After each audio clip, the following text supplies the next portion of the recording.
in the book, we detail three simple steps that allow you to create both those brain hemispheres working together, that whole brain state, which allows you to start accessing your true intelligence. Now, from that point, and it really depends on how far you want to go. We've got some people that are applying this in sports. We have some people that apply this in business. My wife used this to have a pain-free birth. It really depends where you want to go as to what we need to do from that point. And really from that point, it's really about looking at what beliefs you're holding on to as true. So it's all up to you. Absolutely. This is, your universe is a reflection of what's going on the inside. So the more you can change on the inside, the bigger your universe gets on the outside. I'm just sitting here wondering what a different world this would be if we were able to teach children how to use their entire brain ability instead of the 5 or 10% that we limit them to. Well, it's a real passion of mine, what you've just touched on. It is amazing. I've got another little story to share if we've got a bit of time. Oh, sure do, yeah. Yeah, there are a couple of little instances where this shows up. It's amazing to see, because we teach kids this. We do a kids course, and it only takes them, we normally teach adults in a couple of hours, and kids just get it instantly, pretty much. We did a course for kids. We had 16 kids in a room, and they were all around in a circle, and they'd just be taught how to access this antenna brain, if you like. And we invited one of the parents to stand in the middle of the room, and the kids could just access this all-knowing intelligence to give the parents message on how to improve their life. Now, remember here, we're not using intellect, we're not using opinions, we're not using expertise. This is kids didn't go to a university or learn psychology.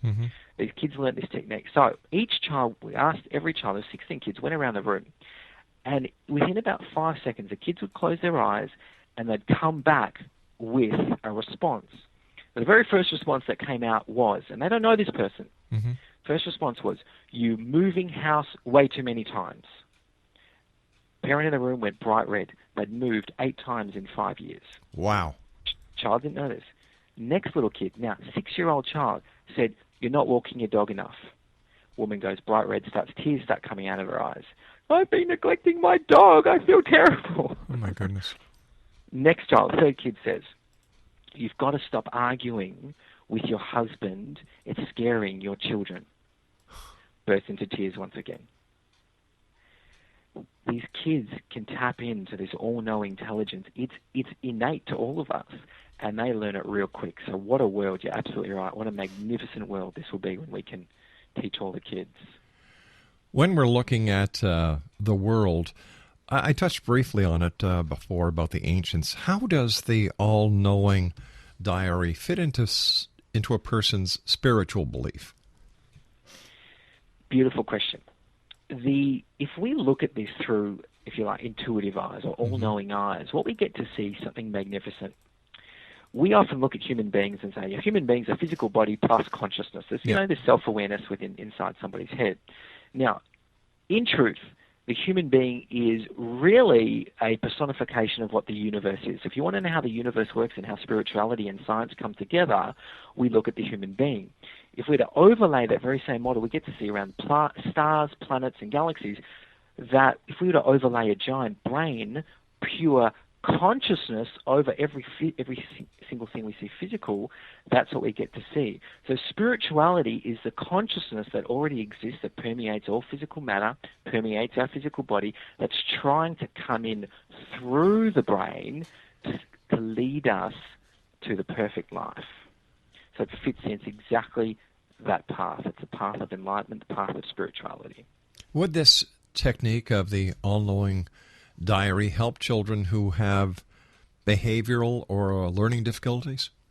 Yeah, absolutely. We've had a lot of parents come to us with kids in those situations, and the biggest reason we see is back to the beliefs. A child, when they're young, gets labeled by the teacher or labeled, unfortunately, or accidentally by a parent that says, you're not good at maths or you're not good at English, you're a bit slow to learn.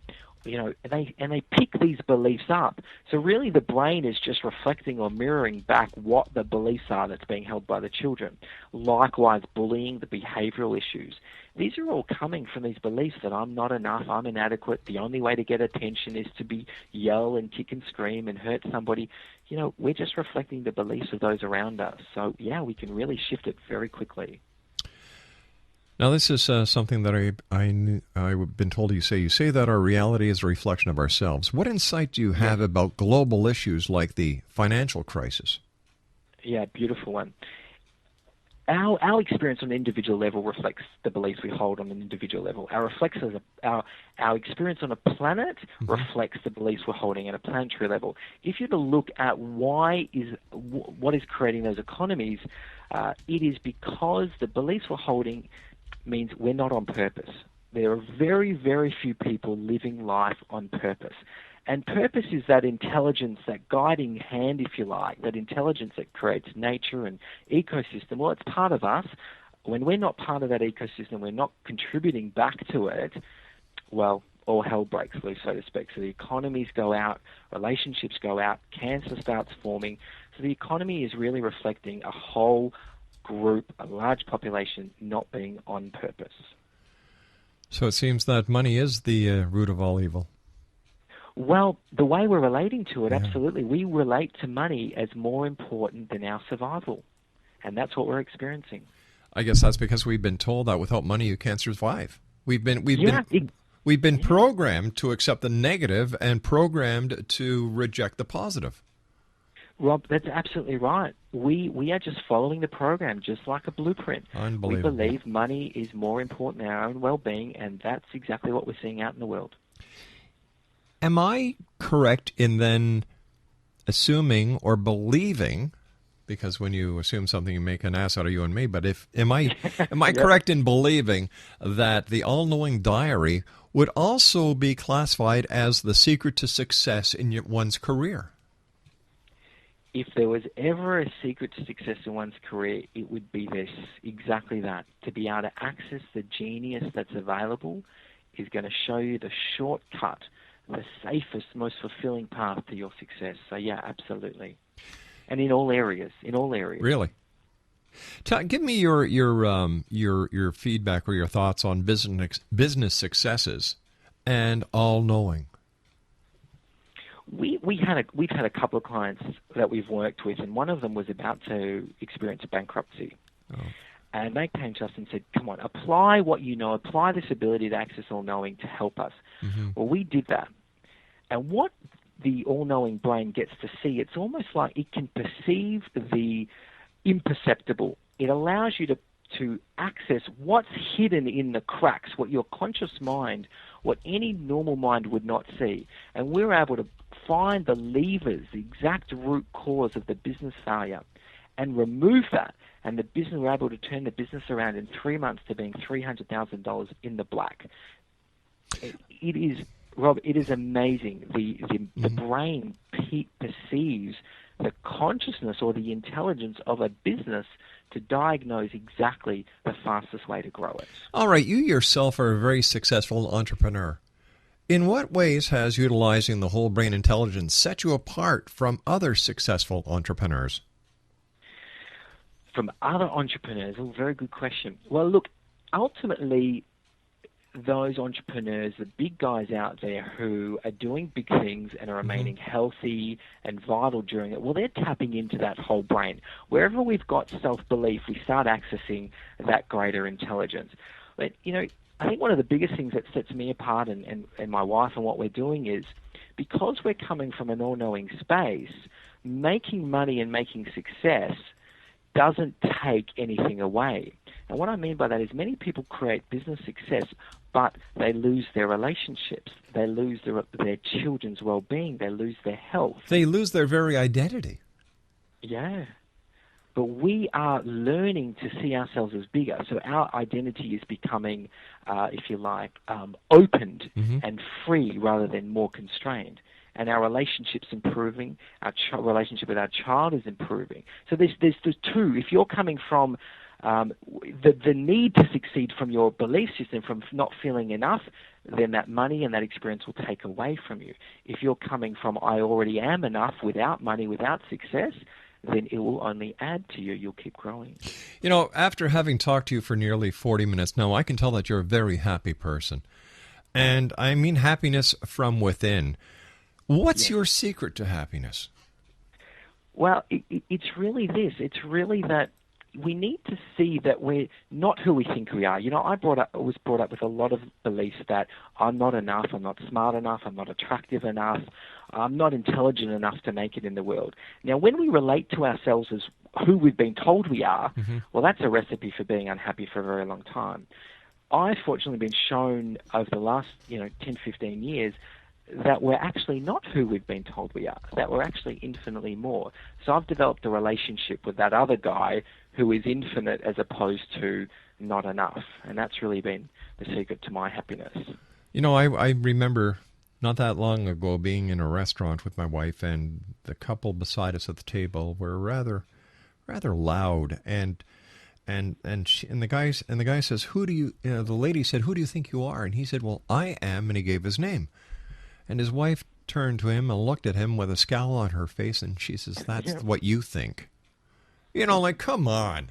If you want to suppress somebody, whether it's your husband, your wife, your child, your friend, your neighbor, you're just feeding them negativity. Label. Exactly. Yeah. Exactly. Exactly. Yeah, and that's the biggest thing. It's one of the big things in the All-Knowing Diary is stop giving yourself and stop giving other people labels, because it becomes a prison cell. Because as I see it, if you're negative with other people, that's because you yourself live in a negative world. If you're positive with other people, then you are yourself a very positive person. Yeah, yeah. Then why is it people have such a hard time understanding this very simplistic approach? Because, Rob, they're brought up feeling so unloved and hated and so rejected. It's nearly impossible to give love and approval and acceptance of others. It's got to start with us, the man in the mirror, or the woman in the mirror. Yeah. Well, you know what's the old saying? If you don't love yourself, no one else will. Yeah. That is, the biggest prerequisite. If we love ourselves, then we'll experience love from others without ever experiencing hurt. You know, it seems that history is filled with these little one-liners. Shakespeare, "To thine own self be true." There's another one. And we've been told this time and time again, yet the simplicity of it all seems to evade our grasp of reality. Again, it's the simplicity theme. It's for so many people, it's easier to find a solution out there, to take the pill, to buy the retail therapy, or to see somebody who apparently knows, some expert who knows more than you. But really, and how many times, equally, Rob, have we been told the answers all come from within? Many times. So, yeah, we need to come back to that. And, I heard that for many years, but I never knew why. I never knew why the answers come from within. All right, so Stan, I'm sorry, I have to cut you off here for a second. Sure. Dan, you and I have to take our final break. Exonation, Daniel Rechnitzer is our special guest. He is the author of The All-Knowing Diary. His website is www.allknowingdiary.com. Christmas is coming up. This would be a fantastic gift for everyone you know. We'll be back on the other side of this break. Once again, www.allknowingdiary.com.